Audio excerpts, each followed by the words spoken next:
Sunday, Real Talk 101, episode 76. Ask natin dito ano na naman yung pwede niyang ibigay sa atin, no, na opinion niya para paghandaan natin yung papasok na Lunes. So sa mga tao dyan or sa mga gustong magpahula, no, kung may barang kulang sumpa at gayuma ba kayo, kung bakit kayo minamala sa negosyo, sa trabaho, sa pag-ibig, at sa kung ano-ano pa, gawin nyo na ngayon bago pa pumasok ang buwan ng Mayo. Kasi, meron na naman tayong first Tuesday at first Friday. Okay? So, dito tayo kukuha. Exploration, kakasabi ko lang. Okay. So, yun na. Mag-ingat sa mga exploration.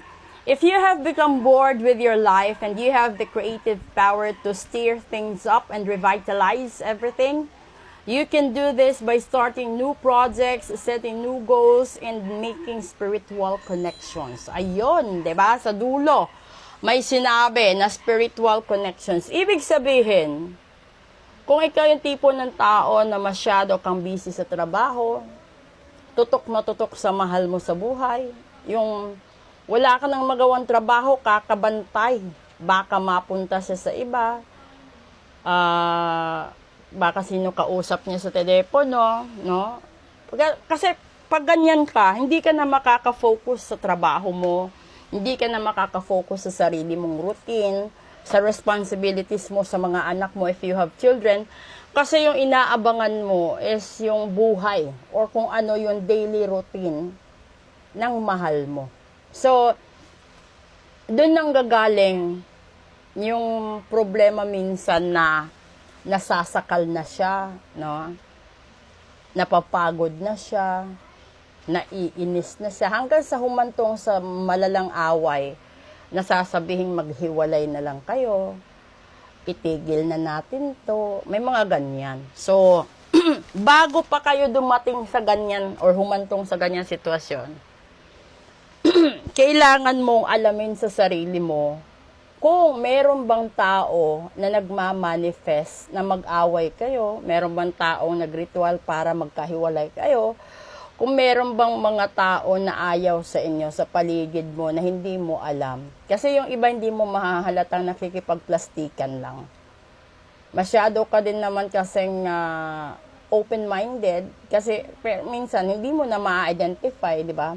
Yung iba naman, masyado namang advance na kahit hindi naman ginagawa, pinag-iisipan mo ng masama, hanggang sa humantong din sa away. So, para hindi ka na mahirapan, pahulaan mo, di ba? Ganun lang kasimple, pahula mo, ano bang meron? Bakit kayo minamala sa relasyon?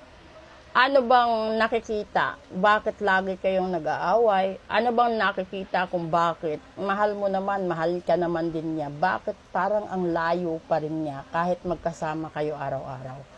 Kasi minsan, yung masyado kang tawag dito, yung head to toe kapag nagmahal sa tao, minsan yung mga taong mahal mo, kahit sabihin natin hindi siya karelasyon mo, kahit kapatid mo, magulang mo, relatives mo, kapag masyado mong pinagbigyan, masyado mong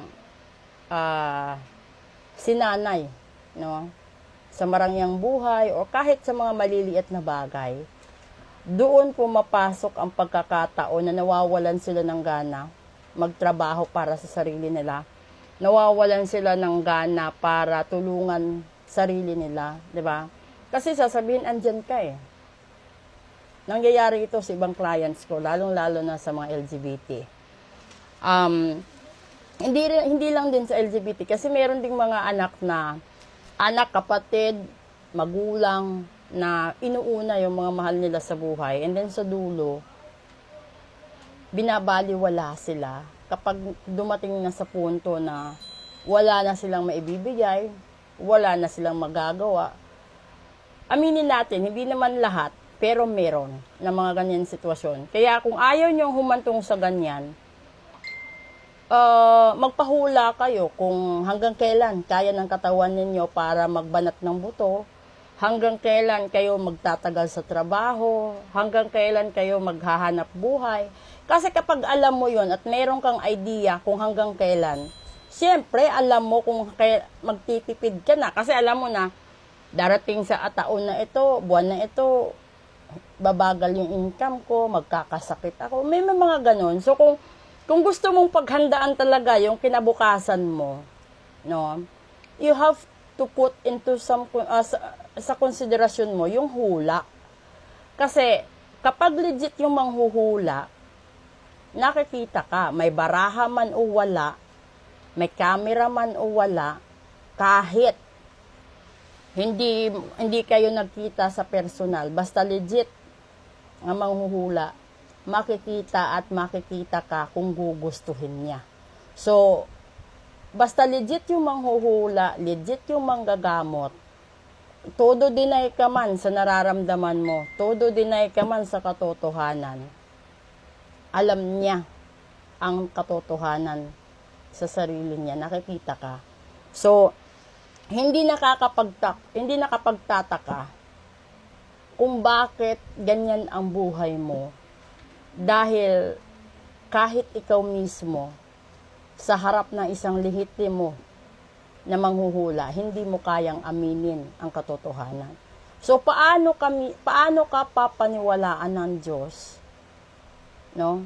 Kung sa mga katulad namin na binigyan kami ng special gift para tignan kung nagsasabi ka ng totoo o hindi, kung umaamin ka o hindi, ay hindi mo magawa, paano ka pa, no, aamin sa harap ng Diyos? Kasi, isang ano lang yan halimbawa, nagpagawa ka ng ritual. Along the way sa ritual, hindi lang pala yung isang taong may kasalanan, kundi pati ikaw. Naging bahagi ka din, or naging dahilan ka din kung bakit kayo nagkalayo, nag-away, no? Sa negosyo, ganun din, sa pamilya, sa trabaho. Kasi, kapag papasok ka sa isang trabaho, merong rules and regulations yan. Kapag papasok ka sa isang relasyon, merong advantage at saka disadvantages yan. Kasi, lalo na ngayon, bukas yung open-minded na yung tao. No, wala na silang pakialam kung meron kang past relationship na may anak ka doon. As long as you love them, they love your kids as well. May mga ganun, they are open-minded na. Yun nga lang, siyempre darating talaga sa punto na magkakaroon kayo ng conflict kung hindi ka nagsasabi ng katotohanan. At idagdag mo pa dun, kung ginayuma mo lang, 'di ba? So, kung meron mga ganyan na problema sa inyo, at nagpa-ritual ka, nagpa-card read ka, mas magandang aminin mo. Kasi, tanggapin mo din kung totoo yung sinasabi at nahulaan ka. Kasi minsan, may mga tao na nahulaan ko, imbes na magpasalamat sa hula, nagalit dahil bakit daw nalaman ko na hindi lang pala isa o dalawa ang meron sa buhay niya, kundi 3 or mahigit pa. So, dyan sa punto na yan, hindi mo dapat ikagagalit yan.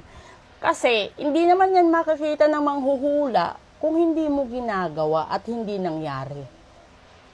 All you have to do is, probably siguro, admit, no, the truth, and then, you have to decide kung ano ba naman talaga ang goal mo sa buhay.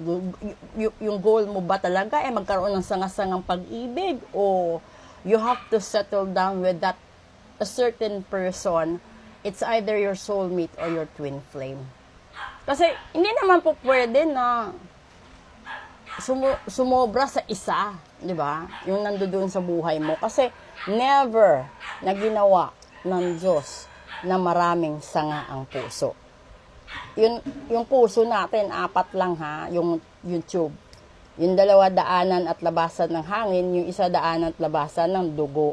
So, ibig sabihin, iisa lang talaga ang puso. Ang tubo lang sa puso ang marami. So, hindi ka pwedeng magkaroon ng sarili mong sanga. Conflict yan. Okay? So, sobrang palpitation, baka ma-lost. Okay? So, gusto magpahula, message na po kayo at maraming salamat po sa support ninyo. pakisubscribe po sa YouTube ko. Good evening!